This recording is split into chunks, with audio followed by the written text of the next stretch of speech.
saya Profesor Dr. Robin Hayasmi, Provost and Chancellor, Industri dan Hubungan Komisi Industri Malaya. Tetamu CEO yang saya hormati dari program diraihkan, Mr. C. Kok Yu, also known as Sky because of S-A-Y. Para pensyarah dan pelajar fakulti kecerdasan serta hadirin yang ada ini. Di mana yang semua sedia maklum, CEO Faculty Program merupakan satu inisiatif yang diilhamkan oleh Kementerian Pendidikan Tinggi selaras dengan Pelan Pembangunan Pendidikan Malaysia 2015-2020. Dan program ini telah diwujudkan bagi meningkatkan penyertaan sektor industri dan awam dalam sistem pendidikan tinggi negara melalui perkongsian pengalaman dan kepakaran masing-masing. Sehingga ini Universiti Malaya sangat berbesar hati telah menerima 5 nama CEO yang di bawah inisiatif, iaitu Datuk Abdul Farid alias CEO Maybank, Yang Bagi Tan Sri Dr. Ali Hamzah, Ketua Setiausaha Negara, Datuk Syahrir Rizal Rizwan, CEO KWSP, Tan Sri Datuk Sri Zam Zairani, Muhammad Isa, CEO GM, dan yang terkini ialah Encik C. Kok Yu, pengerusi ExxonMobil Subsidiaries Malaysia.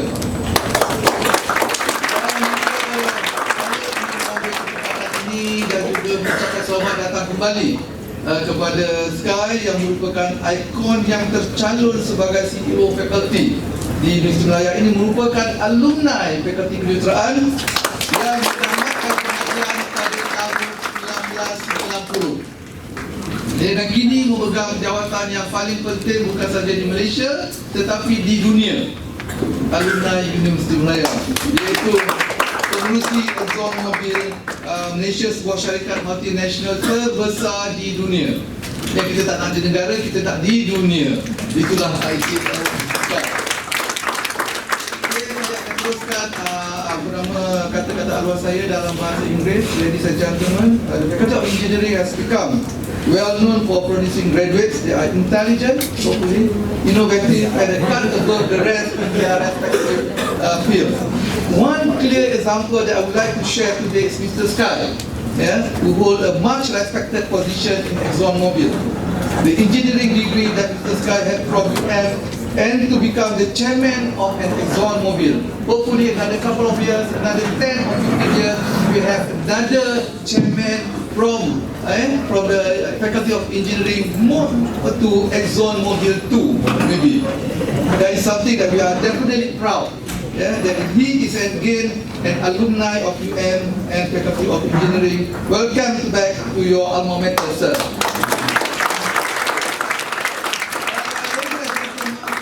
Alumni relations is very, very important to us here at UM, as it serves to engage the alumni and current students. Alumni are our ambassadors and advocates for the faculty and the university. Our students, past and present, are what any university should be about. They create the university reputation. Currently, we are number 54 in the world, which relies on how successful graduates are in the real world. We are not working only in our domain, but working in our real world. Alumni relation is very important to us, as it is to build a lifelong relationship with the alumni, facilitates two-way communication between the university and alumni, and maintains history and traditions that help to secure a bright future for the university. Here at UM, we plan and implement alumni, donor, and special events and programs to engage alumni, donors, and current students. Again, ladies and gentlemen, our alumni are one of the most vital and greatest resources at UM. As alumni, give back generously their life, their time and talent. We are sincerely grateful for their commitment to help the young generation. And thus, one of the most critical ways that you can help to strengthen the university is through supporting the university's highest priorities. Your participation throughout the years, whether modest or monumental, has provided students with the much needed opportunities, the development of academic programs, and the enhancement of campus facilities. Today, alumni relation is an important part of UM for many reasons, such as alumni are an institution's most loyal supporters. Alumni are, of course, a fundraising prospects. alumni generate invaluable word of mouth marketing among their social and professional networks. Alumni are a great way to network with each other and keep updated with the latest happenings at the university. By engaging alumni, UM can continue to benefit from their skills and experience. UM's alumni are now our international ambassadors. They take their knowledge of UM to their hometown, countries, into their professional and social network. To our beloved alumni and soon-to-be alumni who are with us tonight, I have a special announcement to make. This year, faculty is enhancing its effort to bring you closer to the university and one another by providing full access to the university's intellectual riches, where we will be calling each and every alumni that we have in our database to join our faculty alumni membership. Of course, there is a fee at ringgit Malaysia, 200 ringgit per year, you see, back to the university, and that has molded you to become who you are today. Yeah? We will also be taking a closer look at how we will be engaging you through the communications and building this revenue plan to grow our capacity for serving the alumni and the university. Before I end my speech, again, I would like to conclude that alumni play an important role in helping to shape the future of our university and also the future of our country by representing the views of its members and contributing to building an engaged and supporting alumni community appropriate to a world-class university. Again, with that, I thank you very much. Assalamualaikum warahmatullahi wabarakatuh. Yeah, hopefully you will not bored. And I try to make sure that just only about 1 hour or maybe less. Yeah, we'll see how it goes. Yeah, let me introduce you for the war, yeah, and give a round of applause to our special guest. I'm sure that after this, Sky will be somehow introduce what is all about ExxonMobil. But before that, I would like to ask him one question. Yeah. So what do you think, Sky? When you enter the University of Malaya and in general and Faculty of Engineering, what is your first impression, sir? It brought back a lot of memories for me. A lot of memories because I spent 4 years of my life in this faculty. Right. There are places and buildings within the faculty that I could still remember, and then there are new buildings, and there are a lot more students in the faculty today than it was some years ago. Today in this room, I think there are more students here today than back when I was in the whole batch of students that we had at the time. So it has grown and it has become a lot more popular, I guess, in some ways. It's a growth is one thing. Do you think it's good? Yeah, absolutely. So yeah, anyway, so it's an amazing feeling to be back. Right. And fantastic. Thank you. Right, I'm sure that I will give Sky maybe about 10-15 minutes to say an overview about ExxonMobil, sir. Okay. Over to you, sir. Sorry, am I on? Yeah. Yeah, okay. Well, first of all, before I do that, while I still have the floor for 5-10 minutes, I just want to thank Tan Sri Asni, the Vice Chancellor for University of Malaya, to graciously host this program and host me and a few of my colleagues here today, and then Prof. Nora Azwan to also host this session today together with me. And then Prof. Mahir Arham for being the bridge, I guess, connecting ExxonMobil with University of Malaya for us to be able to be part of the COO and faculty program. So thank you very much for all of that. I will talk about ExxonMobil, and I'll introduce to you what ExxonMobil is all about. But I also want to introduce myself to you, which I think is also hopefully you're equally interested to know. But I just am very, very grateful for having this opportunity to be back in the university and the faculty to be able to do this. Tremendously humbled by the opportunity and the occasion. and I'm really, really looking forward to talking to all of you. So I hope I'll get some time. Not a problem, sir. Now it's all yours. Talk a lot more about what the company does. But like I said, I also want to tell you something about myself and introduce myself to you that hopefully you'll be able to learn a few things from. Okay? Is it all Yes. enough? Oh, yes. I can keep going?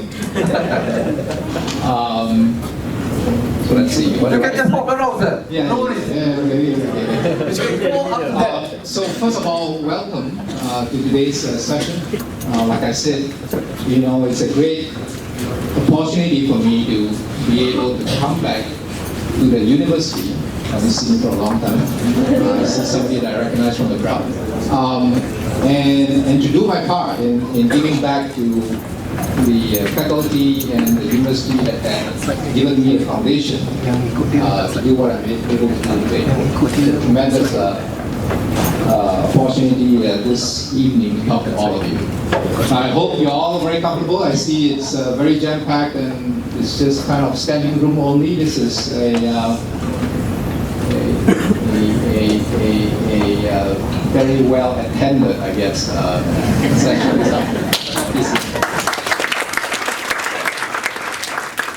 Thanks to all of you for being here today. Really appreciate you taking some of the time in the evening when you should be spending time studying to be here with me. And hopefully I can do justice and for the time that you spend for the next couple of hours, that you will learn as much, if not more, from the real world versus if you spend the 2 hours studying in your own room. So I'm hopeful that I can do that. I also want to spend some time after I go through my prepared kind of a few slides to have kind of a dialogue with all of you. Does that work? Oh, yes. Great. So feel free. It's informal. It's easy, and I do better. Trust me, when it's informal. I get all tensed up when it's more formal environment. So this is really good. It feels a little warm back here, but I'll get onto the front a little bit. But I'll come back. Don't worry. So let me just introduce myself. It's been almost 27 years since I left the faculty. But my journey actually starts way back before I entered university in Malaysia. So I want to share with you a little bit of that, my background. I grew up in Penang Island. Attended primary school and secondary school in Penang, St. Xavier's Institution. For those of you who are from Penang, you might know that. And went through Form 6. Back in those days, STPM and all that, and it was all in Bahasa. So during that period of time, all our medium of teaching, I guess, was in Bahasa. I didn't come from a very well-to-do family. In fact, we are relatively average or below average. And I come from a family of 5 siblings. And my parents didn't have the opportunity to go to school, which, you know, some of you in this room hopefully you may not be able to relate anymore in today's world, but that was what actually what we had back in those days. So my parents didn't have the opportunity to go to school. They had to start working from a very young age. And with a family of 5 siblings, the most important thing for them to do was to put food on the table. If you're in engineering, you'll probably study the Maslow hierarchy of needs, right? Right? That's what we studied when I was in university. I hope they still teach you that. But the Maslow hierarchy of needs will say your most fundamental needs need to be taken care of first before you're motivated to want other things. So that was the most fundamental primary for them. Fortunately, I did well in school, and as a result, I had a number of choices, and most of them are all in the local universities. Because my parents just didn't have the resources to send me overseas. So I decided that I was going to apply to University of Malaya because it was the best university in the country, right? And I decided that I wanted to do engineering, and if I want to do engineering, it's got to be the engineering faculty in the University of Malaya because it was the best engineering faculty in the country too. So that's how I want to be associated, I guess, with the university. And I was very, very grateful when I was accepted into the university at that time. Again, the medium instruction and all that was in Bahasa, and we were able to do a bit of that in English, and it all worked out fine. I can honestly tell you that my level of English fluency and proficiency back in those days is not what it is today, because I had to learn from scratch. I don't speak English at home. I speak Hokkien in Penang, and that's how we grew up. So I learned along the way. I picked things up along the way. Medium of instruction was in Bahasa, but hey, I mean, if we're able to learn and we're willing to learn, we can do anything. So, in fact, you wouldn't have found me standing in a room full of people up here talking and be able to speak normally like what I'm doing today when I was growing up, because that wasn't how we were trained. We were trained very much to just do our studies at home and do it well, and off you go. So that's kind of a bit of I want to share with you, some of the things that I've been through, all the way through university, and how I eventually finally ended up in ExxonMobil. So when I finished my studies, I graduated, and back in those days, it wasn't easy to find a job because late 80s, the economy of Malaysia wasn't doing all that well. But I was fortunate enough, I did well enough, I guess, for my engineering degree, that I had a few options. And one of them happened to be ExxonMobil. I didn't know anything about oil and gas industry because I studied civil and structural engineering. But what I did know was I wasn't going to do civil and structural engineering. I wasn't going to work as a civil and structural engineer. I wasn't going to be working in a consultancy because I've done my time. I know how detailed it can be, and the math involved can be quite challenging and can be fun too. But I think what I wanted to do was something different. Something that my engineering education and training was going to be able to help me to set the foundation for what I'm going to do next. So I decided that I was going to leave civil and structural engineering behind, but I'm just going to go with engineering, and it can be anything because it doesn't limit us. When you study engineering, it doesn't limit you to what you can do. Not at all. The only limitation is yourself. So what I decided then was the training that I got in the university has grounded me for how I would analyze things and how I should be seeing things and how I should be approaching problem solving. That's what engineering does. Problem solving. All the time. So it's a good skill to have. And I went into oil and gas industry not knowing much about it. I became a reservoir engineer. That was my first assignment in ExxonMobil. I don't know how many of you guys here know what reservoir engineering is. Anyone? excluding the ExxonMobil SPE fellas. Where I came from, civil and structural reservoir, we all know what it is. It's a big tank that contains a lot of water. But it's totally different, right, when it comes to oil and gas, because that's where the hydrocarbon resides. It's within the rocks and the pores of the rocks that the hydrocarbon is trapped, and that's where the oil comes out. So, it's a new adventure for me. It's something new, and when you're young, you always want to learn new things, and I hope that's the same for all of you as well. And fortunately, ExxonMobil provided me with a lot of help, guidance, very structured training, a lot of senior engineers who were able to guide me along the way, and became very interesting because I was able to perform and contribute to what I was doing in the company. And as soon as I joined the company, they said, I don't need you in KL. I need you in Kerteh. How many of you here in this room have heard of the town? Kerteh. Well, maybe now, but back 25 years ago, 30 years ago,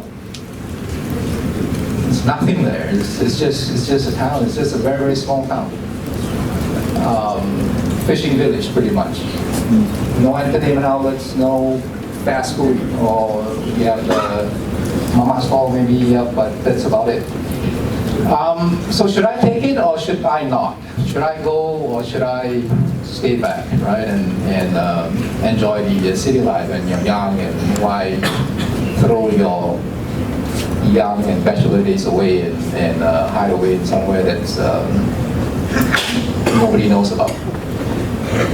Why I'm telling you the story is because when you step into the unknown and you take the chance, when the opportunity comes to you, you will gain a lot more.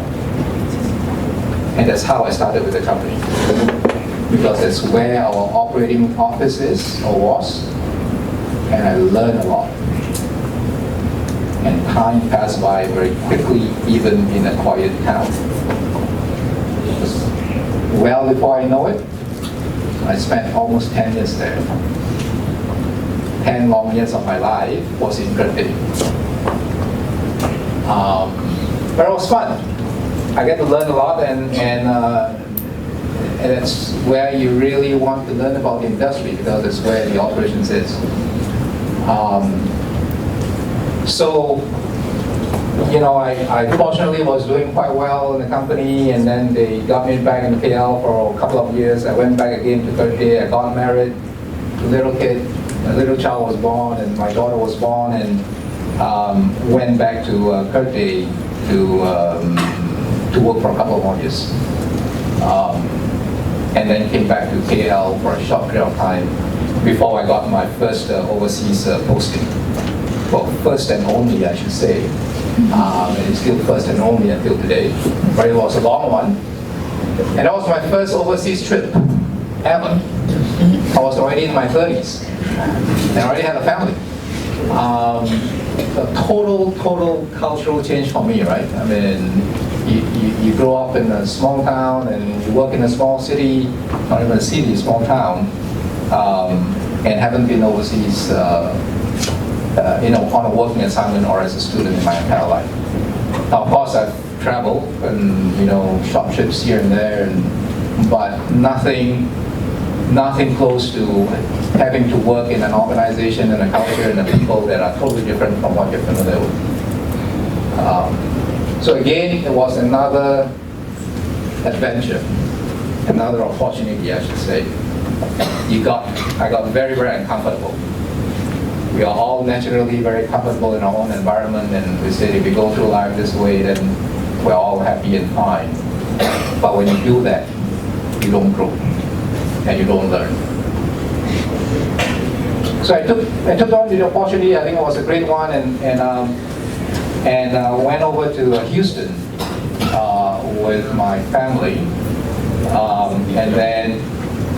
and then had the opportunity to really get exposed to the work that ExxonMobil does and the businesses that ExxonMobil does around the world. It's a fantastic opportunity, wonderful. One that certainly enriched my career, but it also gave me a different perspective for what the world could offer. And you know, if every one of us grab the opportunity that's given to you in that way, there's no bounds and no limits to what you can do. And like I said earlier, the limitation is just yourself. So, you know, I had the opportunity, I had a few assignments along the way. I was also very, very fortunate to be one of the few who had the opportunity to work in the headquarters of the world's largest publicly traded oil and gas company on the planet Earth. And that's ExxonMobil. So it was tremendous opportunity to be able to do that. Working in the headquarters office for a couple of years, and then I got the opportunity to run some of the assets and businesses in the US as well. So managing a relatively large size team and organization in the US. In fact, it was an organization that oversaw the operating businesses of ExxonMobil production business in the US. So in the Gulf of Mexico, and the Rockies, and Colorado, and Wyoming, and all of those places in California. So covered a lot of ground, literally, when I was on that assignment. And then having to manage a big organization that works very, very differently from a cultural standpoint.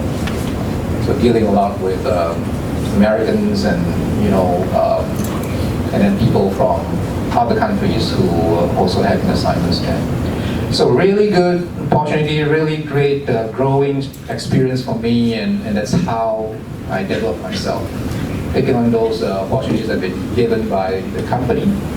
Very, very fortunate and grateful that I work, and some of my colleagues here work for a company that really provides you with the opportunities to develop yourself. So that went on for about 9-10 years, and then I was told that I was going to come back here as the lead country manager for the local athlete of the world's, on the planet Earth, largest oil and gas company.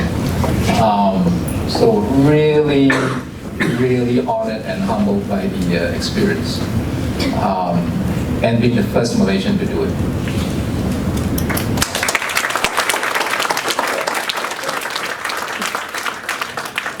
I'm not telling you that because I want to boast about myself. That's really not what I mean or want it to be.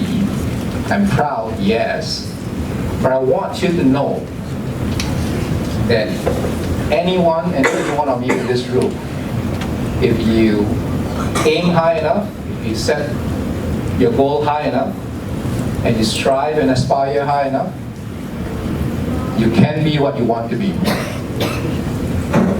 There's no limit at all. I never knew that I wanted to be this, but it happened. And why? Because, I mean, is it because of luck, or is it because of the good work that you do? Perhaps a combination of all of that. But really the message to you is,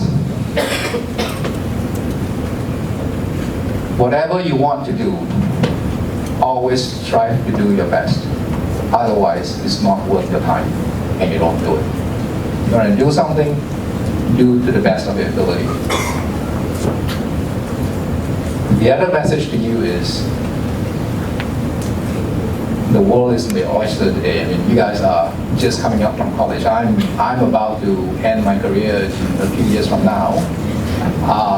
So this is a really good time, an opportunity for you to think about your future and what you want to do. And the only way for you to grow and develop yourself is to get uncomfortable. If you don't try it and be uncomfortable, you'll never know what you're capable of. Never ever. So it's a real encouragement for all of you. Take the chance and discover yourself. and become better than what you can be. I wouldn't have believed that I would be standing here one day, be who I am, sitting in one of those chairs just like you guys some 25 years ago.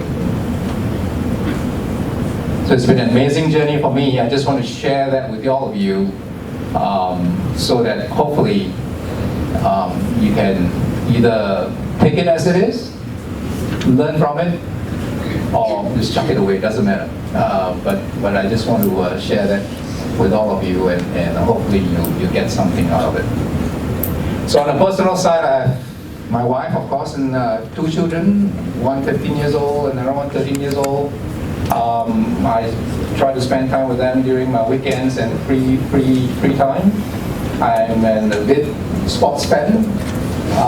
I follow a lot of sports. I can't do sports on my own very well, but I do follow a lot of them. And I play golf every now and then when I get the chance, and I run quite a bit when I get the chance. I don't do races, but I do runs. I don't do marathons like Salini here and Sukiman, but those are some of the things that I do during my free time.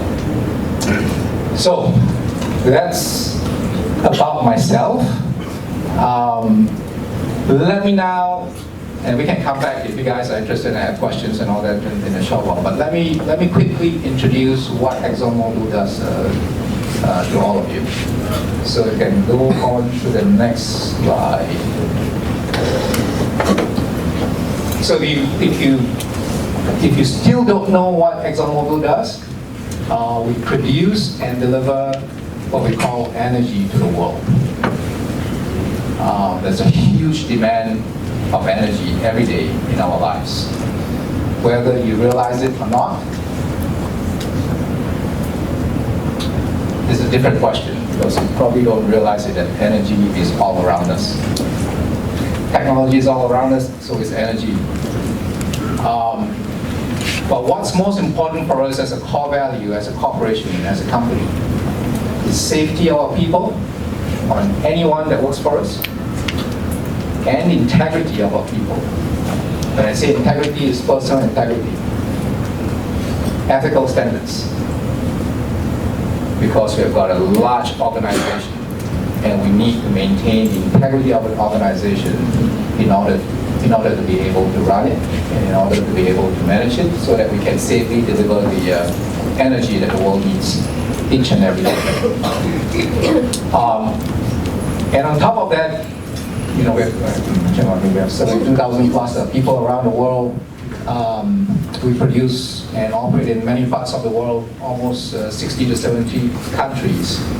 But the key thing to remember is we are a corporate citizen, and we are a corporate partner with our host country as well as the community that we operate in.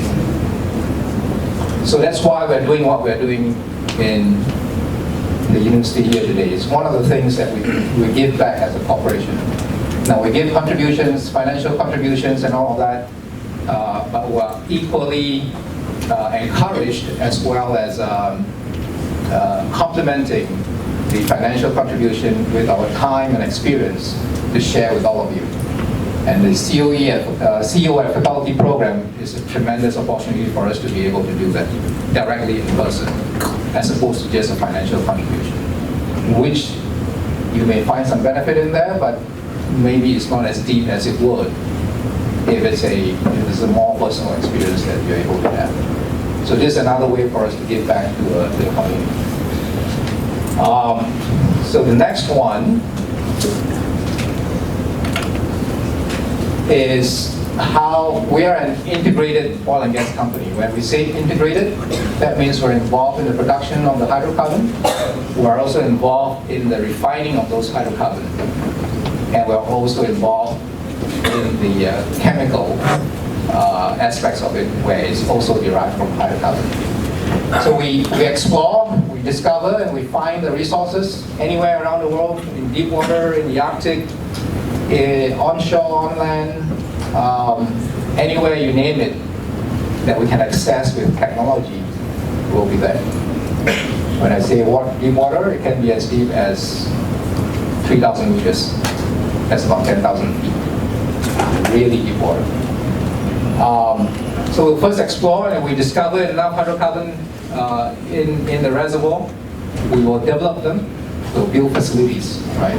Whether it's a platform or a processing plant, we'll build them and then we'll produce them.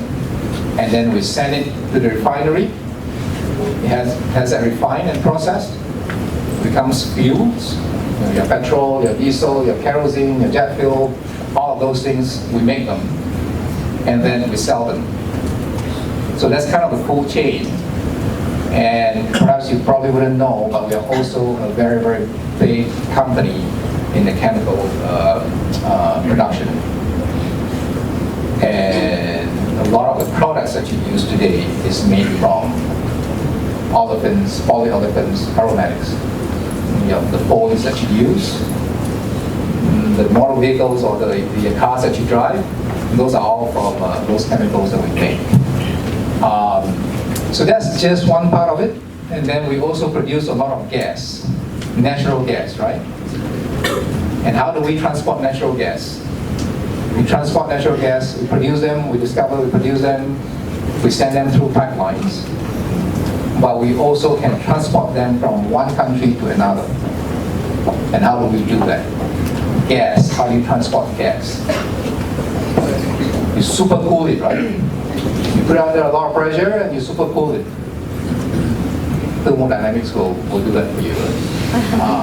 Trying to remember some of the things that I learned from years ago. Not very successful, but we can turn it into a liquid. And then you send it by ship. These are huge tankers from one place to the other. So that's the other part of the business that we do. We produce, we transport, we sell, and then we market the gas that we produce to different countries around the world. So that's generally what we do. Very, very quick overview of the corporation. And then finally, just to introduce you to what we do in Malaysia. Okay? So I talked about production.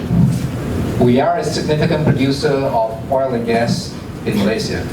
The video that you saw just now, that 50 years anniversary, that was last year. Was it 2015? 2015, yeah.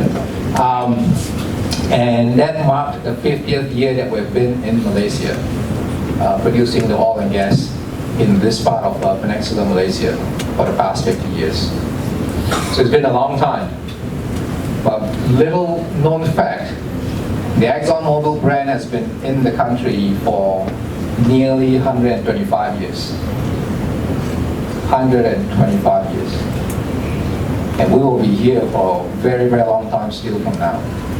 It's amazing. But we're here as, you know, a marketer and a seller of kerosene and those kind of things in the early days. But in the upstream, we've been here for 50 years. We produce about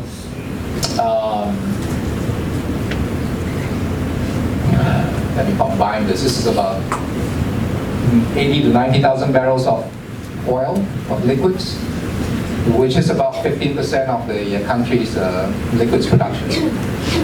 And we produce about 1,000 million cubic feet per day of gas. That's a lot of gas. That's about 50% of the natural gas consumption in Peninsular Malaysia. So we do have a facility shut down out there. There's some power plants that will go black if it's extended duration. So that's how important it is when we run our facilities out there, that it needs to have a certain level of reliability so that you and I and everybody else could enjoy, you know, the energy that we use all the time and come to accept them as a natural thing that you're going to have every day. But it takes a lot of work, and that's what the people in ExxonMobil do each and every day, to provide the energy that we all need in Malaysia and elsewhere around the world. We do have a chemical distribution organization, a small team. We don't produce them here in Malaysia because we've got a big facility down in Singapore. And then we also have an IT and an engineering support center in Malaysia. is a hub that supports all of our refineries around the world, and the IT support that's needed all around the world. So we have a hub here in Malaysia, and that's where we employ a lot of our new hires into those organizations today. So that's generally what we do. We continue to hire and we provide training to our employees. And today, 98% of our employees are Malaysians. A very, very high percentage for an international company. And that speaks to the quality, capability, and the skill level that we're able to have from the people here in Malaysia. So tremendous opportunity for all of us, and the engineering support center of the company is one place that we are continuing to grow, and we're looking to hire some 50 to 60 engineers this year as well. It's been going on for the past several years, and today I think we have some 60 plus employees in ExxonMobil that are graduates of or graduated from University in Malaysia. So quite a high percentage. Okay, so those are some prepared materials. Now I am open for Sure. So thank you very much, questions and answers. Yeah, the beautiful journey, I guess. Yeah, one of the things that is very catch me is if you are willing to learn, you can do anything. Yeah, so that's what Sky experienced for the last maybe 20, 30 years. Sky, before I pass it to the floor to ask you questions, probably I'm going to ask you a very sensitive question. Yeah, but I hope all of us want this type of answer. Yeah, the question is simple. Can you comment about our current prices of oil at the moment? What do you think? As a chairman of ExxonMobil. Certainly, I mean, I get this question all the time. Now, whether I give the right answer or not, I don't know. It doesn't matter. Because nobody knows. Yeah, the price of oil, of course, we're in an industry where we call it as a commodity industry, and commodity will always fluctuate. The price will always go up and down, and we've seen these cycles over the years, many times. And ExxonMobil, being a very financially strong company, has been able to ride through all these ups and downs for the past more than 120 years around the world. So we know how to deal with them. We know that right now there is abundant supply. Demand is not all that high because the world economy is not doing all that well, and the demand is not picking up as quickly as we want to. But at the same time, there's a lot of supply coming in. And that's the reason for why the price crashed for the past couple of years. So looking out, what would that be? It's a $1 million question, right? I mean, if I kind of predict that, then I think I have a better job that I can do somewhere else. That's make even more money. But it's anyone's guess. I think for now, because of the supply and demand balance, it's probably going to stay around about this range, at least for the near term, until we can see demand come back up. There's just plenty of oil that could be found. That not too long ago, people were predicting that we're going to be running out of it, but that's not happening anytime soon. It's new technologies and things that we're able to do is discovering and. This is a third microphone now. I hope I have to go before I finish. So I think it's going to last for the next several years to come, and we'll probably stay at this price level for the next several years to come. That's my prediction, not my company's prediction. So don't hold my company to it. That's what I think. But we'll see. Yeah. Do you think that the next month the price is going to be increased? You're going to ask the government for that question. All right. You know what? I just realized as myself as wearing the same color of shirt. Okay, anyway, I'm going to pass to the floor. If you guys have any questions, so don't be shy. This is open discussion. Then you could probably you get extra marks maybe. But yeah, feel free to ask any question. Your CGPA will go up. Yes. That's what I understood. Okay, guys. Back in my days, there was no CGPA, so we didn't have to worry about that. I understand today you have it. Introduce yourself and a very quick question. Very good evening all, and thank you so much for sharing, sir. And my question is, what makes you to be the president or the chairperson for this company? What are, just like you mentioned and shared with us that you must be uncomfortable and some other things. But what makes you who you are today in this company? Thank you, sir.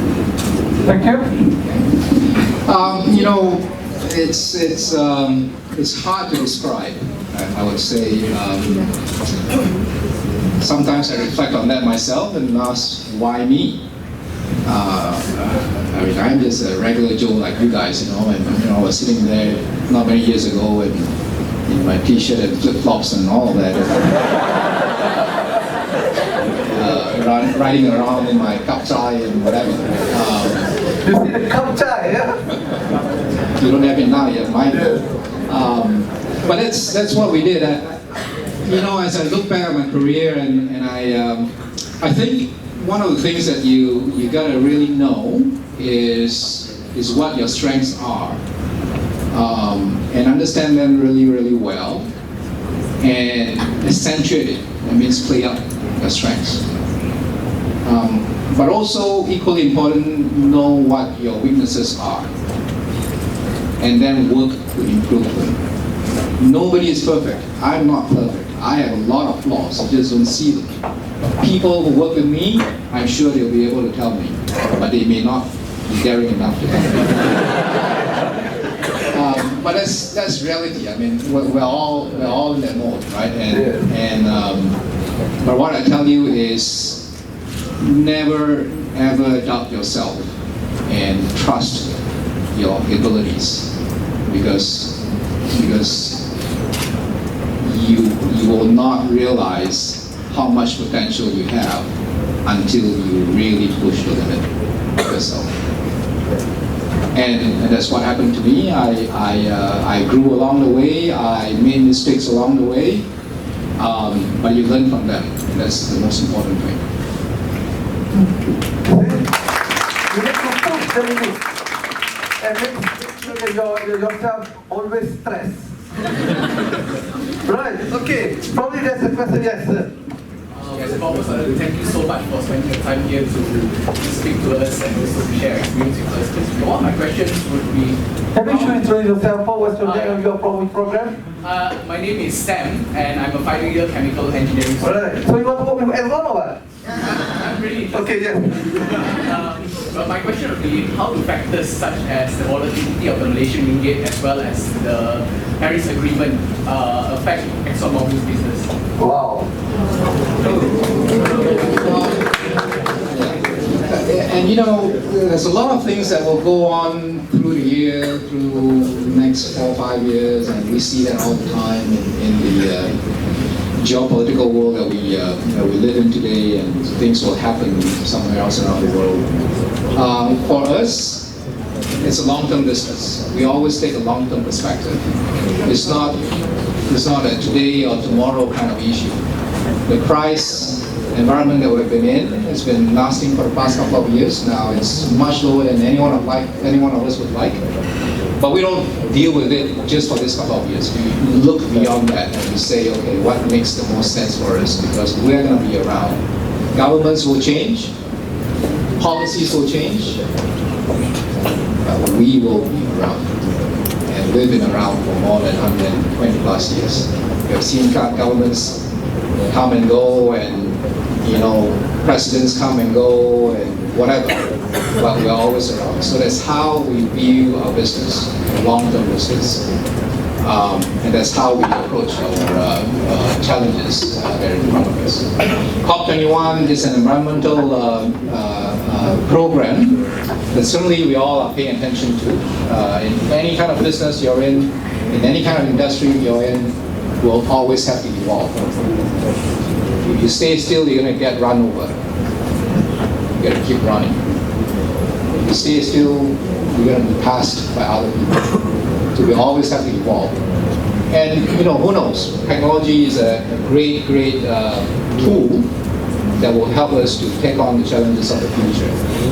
And that's what we're going to need. And we're going to have to always be looking out for signals that are out there that will require us to start thinking about our strategies in the future. And that's how businesses are run. We got to stay ahead of the game before we're left behind. We may be the biggest company on the planet. Sure. We're still left behind. Right, okay, probably ladies. Well, we'll give a chance to the ladies first. Oh, yes. Good evening, my name is Nasasha from Department of Biomedical Engineering. So my question is, where do the great ideas come from in the company that makes the company as it is today? Thank you. Great idea. The great ideas come from the people like all of you in this room. That's where the great ideas come from. We hire the best and the most capable there is on offer for us. And these are the talent that we rely upon for the creative ideas and the innovation that we're going to need in order to propel the company forward. So that's why we spend and we invest a lot of time and effort in developing our people. It's a core and a very, very important aspect of our business and the way we run our business. Because it is the people that is the most important for any organization or any business or any company to be able to be successful. So that's where the great ideas come from. And for all of you, I encourage you to think about great ideas, creative ideas. Knowledge is important. Ideas are even better. The magic word, great idea. So go home and dream about it tonight, and hopefully you can come out and say, Yes, Mr. Manu, you want to ask something? I got 3 questions. Oh, three questions in a row. Be quick. Very simple. First, if you are given a chance to do things all over again, what would you do differently? Number one. Number two? Number 2, what is the things that you miss the most being the chairman? Number 3, what's your handicap? They call me you, what? I'll answer the easiest one. Number 3, my handicap is high. High as in 20s and 30s. So that's easy. The first one is what would I do differently if I get a chance to or a do-over, as they call it. In life, many times you don't get a chance to do over. But I've been asked that question before, and of course I will give the same answer. As I look back in my journey, and I said, okay, what would I change, and how would I do things differently? It's hard for me to tell, because I think the challenges that I went through, and the failures that perhaps I had to go through, were the things that actually made me what I am today and who I am today. So would I regret those failures or disappointments that I had to encounter in those days? Probably not. And if I have to do over again, you always want to have a straight line to where you want to be, and there's no bumps in the road and all of that. But that never happens in life. So I wouldn't change anything if I have to do over again. I wouldn't wish that I am born in a family that's a lot well-to-do and I get to go overseas for my education and all that. Because I don't know if I had been through that, I would be what I am today. So I'm really, really grateful for just the opportunities that came along the way. And whether those are failures or whether those are successes, I think we were able to learn as much as possible for each of those events that we went through. So what's the second question? What I miss most being in this position? I guess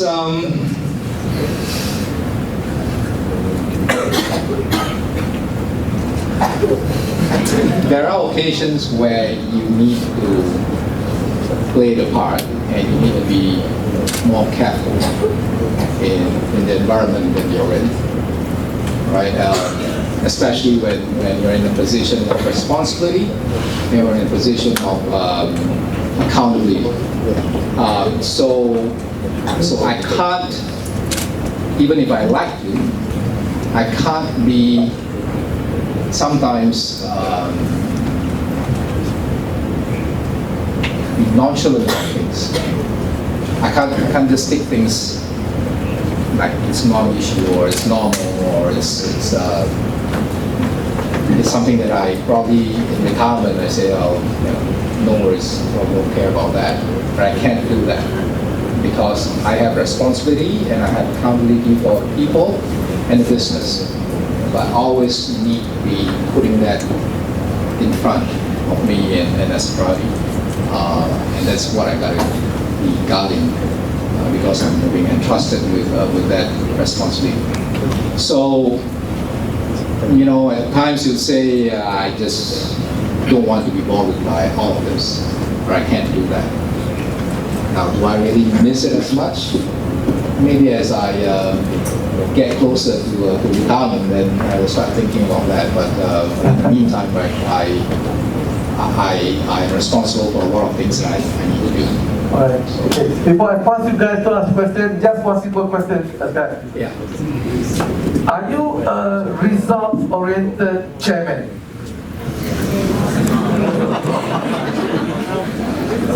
I'm talking as a chairman. You are result-oriented or what? You don't mind? Because to me, result is not important. But the key to get the result, that is extremely important. Well, okay. So I have to pick up my jacket because it's a hot topic in my session. I really want to look more like all of you. For us, results and we are an N company, so N as an A&D, results are just as important as how we achieve them. So for us, it's not either or. We want to achieve the results, but we also want to achieve it in a way that we can hold our heads high. We're not going to cheat. We want to uphold integrity. We're going to do it the right way. We're not going to compromise. So that part of it is very, very important to us. So is the result. Because we want to be committed to the goals and objectives that we set for ourselves, and we want to be able to deliver them. But we're not going to deliver them at all costs. Right? You can do whatever you want to achieve the result. That's not how we operate. We want to achieve the result and do it the right way. Sure. And that's exactly how important it is. Yes, thank you, sir. Okay. Right, I'll give you a lady. Yeah. Hello, hi. My name is Tisha. I'm a first-year chemical engineering student. First year, eh? All right, okay. And I'm here thanks to SPE and our SPE advisor, Badrul. This is plan or what? Okay, yeah. Off you go. My question is, how do you actually ensure your organization and its activities are all aligned with the company core values? Good. How do we ensure that? So you've probably heard a phrase called trust but verify. Right? We have developed over the years very strong systems, processes, and procedures that we put in place that people in the organization will need to understand and then will need to follow those procedures and processes and systems. So that's the first part, right? You set them up for success by giving them the tools that they need to know how we want them to operate and to run the organization so that it is consistent with our core values. So we train them, we talk to them every year or every couple of years to remind them of those core values. It touches everybody. And then on top of that, we do audits, we do assessments, we test them, so that we know are those systems and processes in place and healthy are being implemented. So that's generally how we do it. and we put people in position that knows how and what they need to do to manage those areas for us. And occasionally, on a routine basis, on a program basis, we'll go in and assess them. Make sure that they're still popular and they're still nice. Thank you. Yes. My question, my name is JS and I'm a first year electrical student. Electrical. Yeah, we have biomedical, electrical, chemical, and now electrical. Okay. My question would be rather not a technical one, but I would like to see how do you see the world. Do you think that this world is fair for everyone? Because somebody who works really hard, they always say that the harder you work, the luckier you get. But for some people who are very hard work, they might end up being a regular engineer. But maybe for you, for your hard work, you are granted with a position of the president of ExxonMobil. So what do you think of that phrase that whether the world is fair for everyone in this world? Sometimes you are very lucky, isn't it? Because you can closer to ask the question. Right? Okay, yes.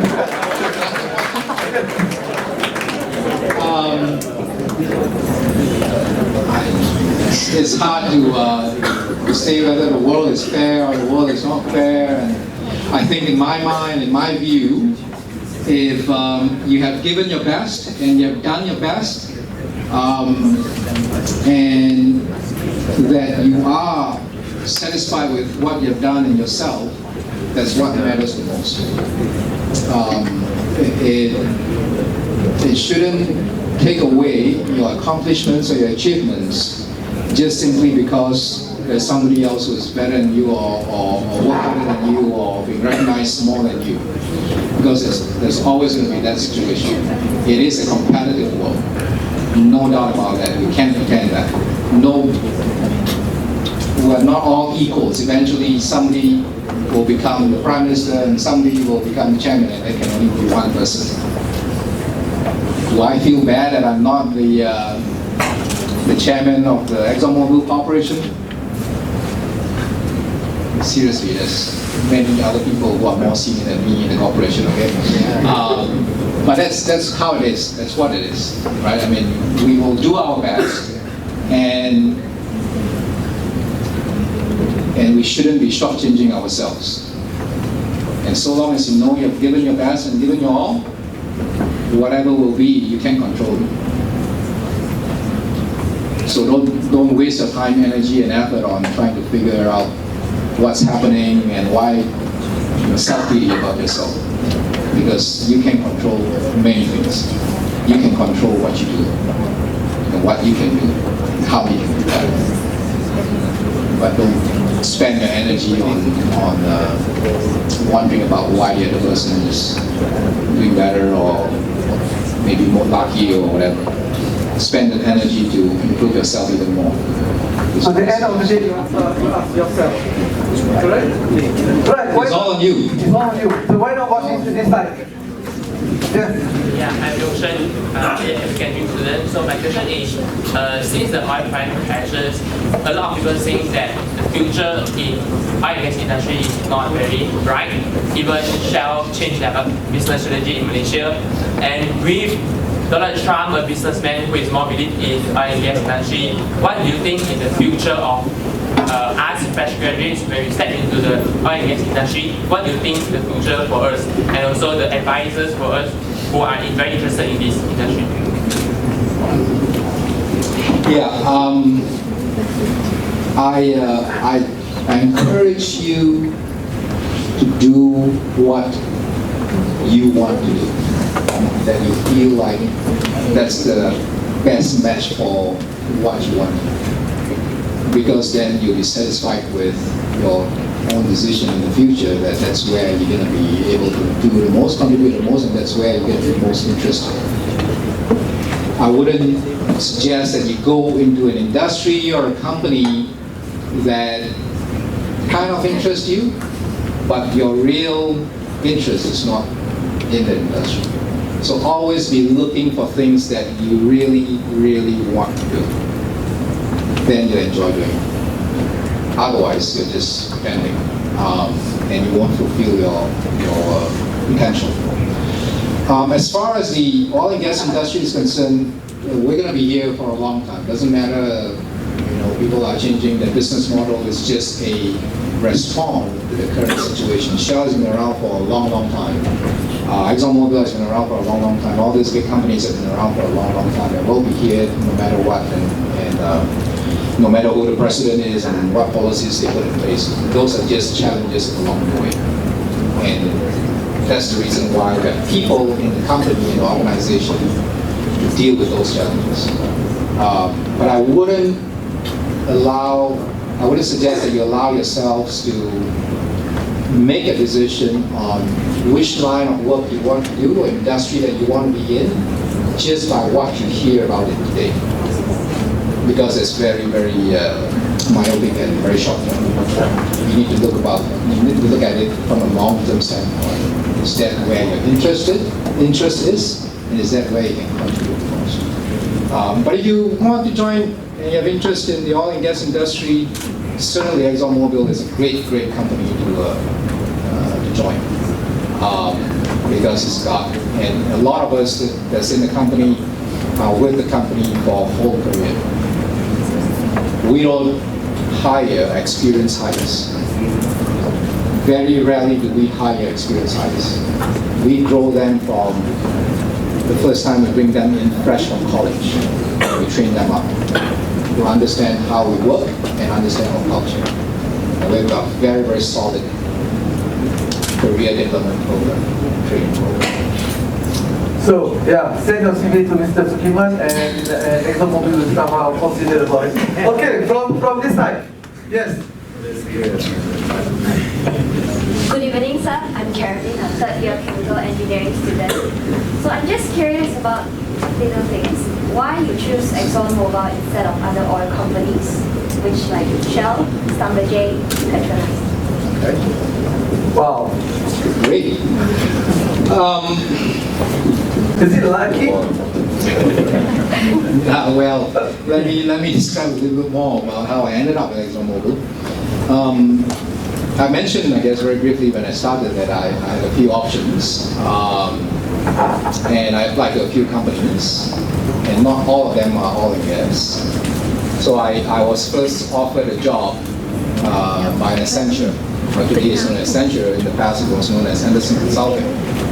So I took that job first while my application was in process. I guess ExxonMobil takes a long time to process applications and all that. So I didn't know what was happening. Is that today or? I think things have improved. I hope. Sorry, yeah. I applied to Shell. Went for the interview. They turned me down.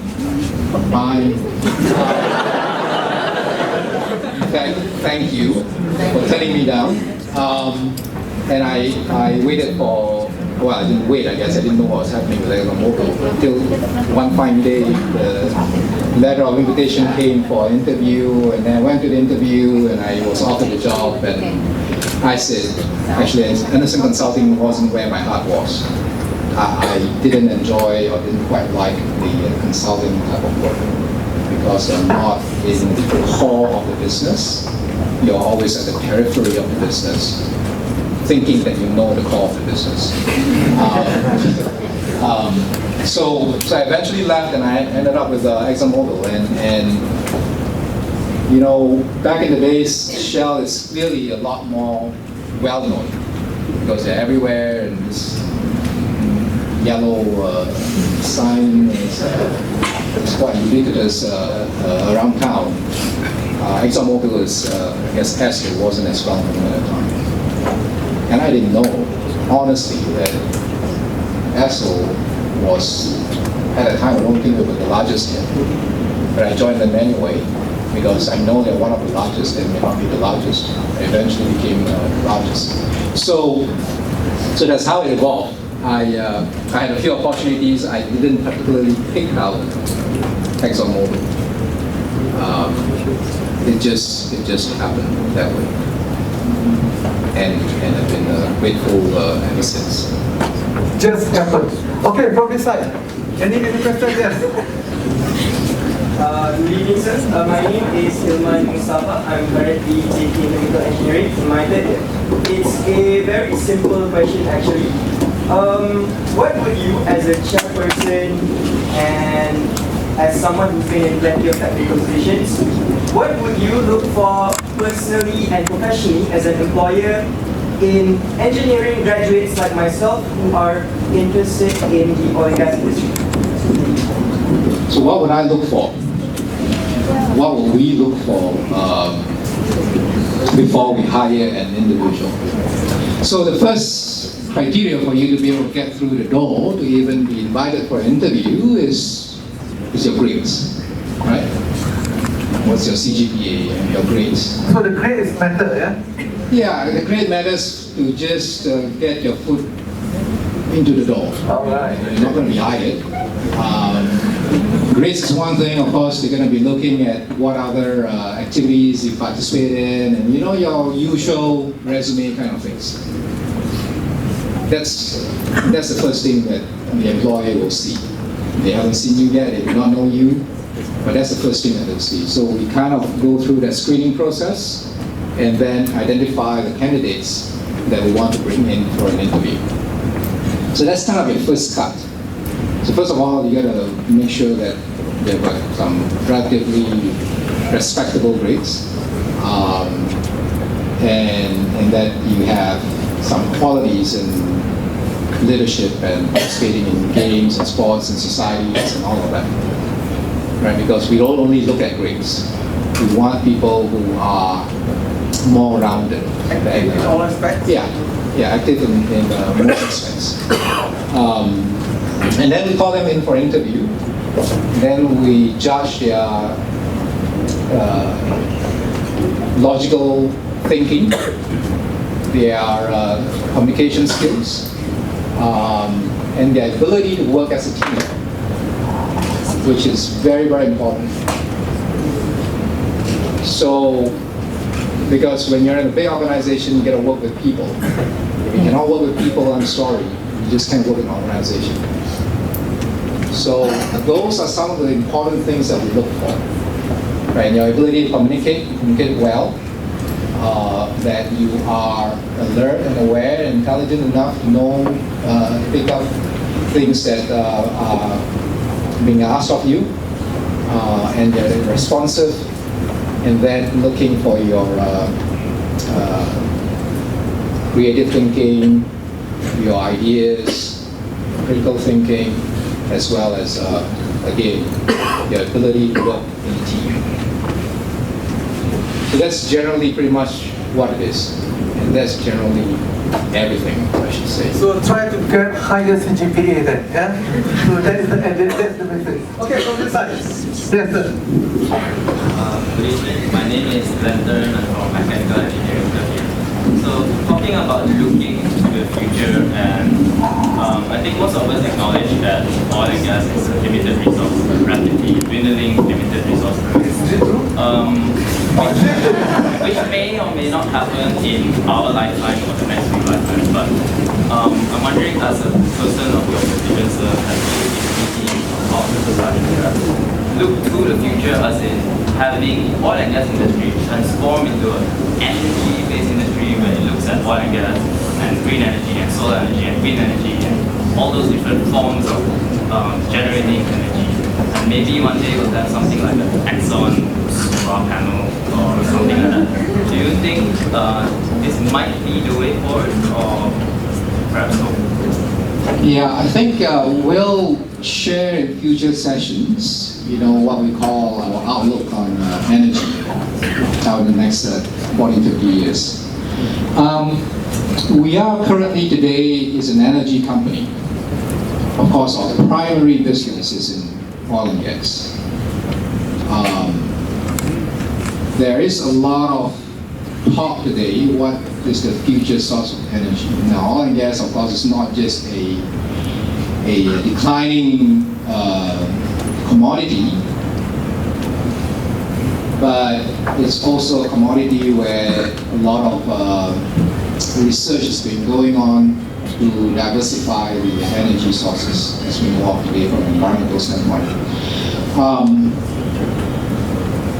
While we say that it's a declining resource, we've been saying that for the past 40, 50 years. And until today, it is still not a declining resource. Because of the advancement in technology, we are continuing to be able to find more, and we are continuing to be able to produce more with the new technologies that we apply today. It may not be very, very obvious to all of you because you can't see them. Unless you're in the company and you're in the industry, you don't see them. But it was more obvious to use your iPhone and Google and stuff like that. But there's a lot of technology that's going on in the background that I can mention to you that's helping us to advance research and the production of those items. So it's still going to be there for some time. Now the question is, are we going to diversify beyond just oil and gas? The reality is it's already happening today, and we need all these sources of energy in order to meet the demand that we're seeing all over the world. Whether it's solar, or whether it's wind, or whether it's biomass, or whether it's gas, natural gas, whether it's nuclear, there are all sources of energy, whether it's oil. But today, at least for the foreseeable future, oil and gas is still going to be dominant energy sources until we're able to find an alternative energy source that has energy density that we can get from hydrocarbon today. And it's cheap enough to be competitive. A lot of people in the world today cannot afford solar, cannot afford wind, because the technology is too very expensive. Now that doesn't mean that those technology won't continue to develop over time. They will. We are investing in those kind of technologies. We are investing in research to find alternative sources of fuel. And we're investing a lot in those areas. So, yes, I mean, the answer to your question, yes. When is that going to happen? Don't know, until we can develop the technology to such an extent that it becomes economical for people to be able to afford them. At least for the near term, natural gas is probably going to overtake a lot of those sources of energy as a bridge between hydrocarbon and those alternative energy. Well, you should, working with ExxonMobil the next 50 years, you are still safe. So no worry. Okay, one last question because we are now 10 o'clock. One last question. From yes. From mechanical engineering finance, so like just not what is the oil, this kind of things, we do not see any declining things. But how do we compete with those companies like electrical related or they invest more in this wind energy or electrical energy? How to show the strength of this ExxonMobil to this company? How to compete with them? This is my question. Thank you. At the end of the day is what the market demands. And at the end of the day is what people like you and I would want to buy and can afford to buy. It's market driven. So if the product can compete and be cheap enough to compete, then people are going to want that. Today, solar energy and wind energy and all that is playing a role.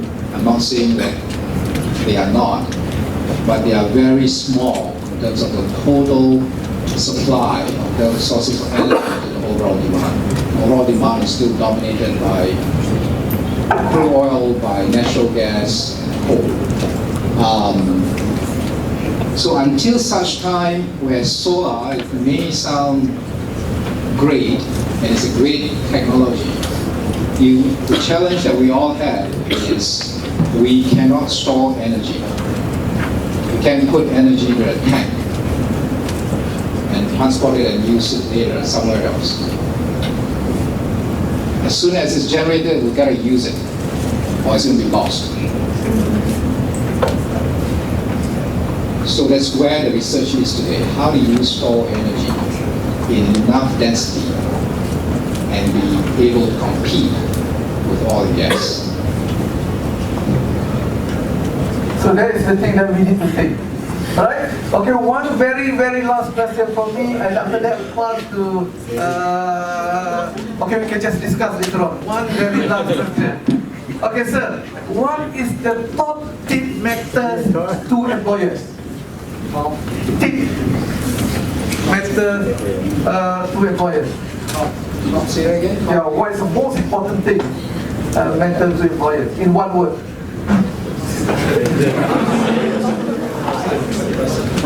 Most important thing to employers that's right. when they look at new hires, when they look at employees. Yes, that's right. Is what I described earlier, right? One word, sir. So I described it in 10 words or 11 words or a lot more words earlier. But it's a talent. Simple way to say it is a talent. It's a word that encompasses many aspects. Many aspects. So talent, you need to find yourself. You need to find your talent in yourself. Am I correct, sir? Right. Right, I think that's all for today. So thank you very much. Very beautiful journey, I would say. Thank you so much. That was one question. All right, okay. Otherwise, you won't be able to sleep. Satisfying question. Hi, good evening. My name is Kame, and I'm from I'm third year in chemical engineering. Okay. And I'm from studied petroleum engineer as well. There's one question from me.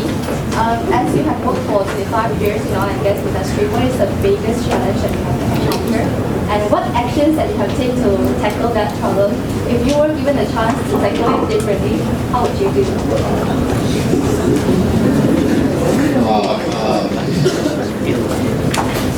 What's the biggest challenge? You know, the biggest challenge is never in the math or science. The biggest challenge is never in solving the problem that we all know how to do it. They got the best minds and skills and capabilities, and Mr. Google is always there to help you when you're lost. Those are not it. The biggest challenge that I have, or anyone in a big organization will have when they're leading a big organization, is managing people. It's how do you motivate and energize a big organization of thousands of people to do the things that you want them to do each and every single day to achieve the goals and objectives.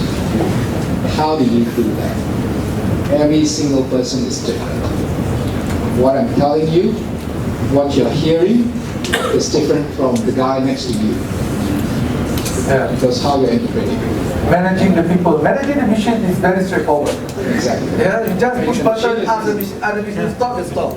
But ask the like you guys, if I ask you to stop, you see there's another question. Okay, anyway guys, I have to stop because you know the secretary asked me to stop. It's already 10. You guys have a lecture tomorrow. So again, thank you very much. Thank you.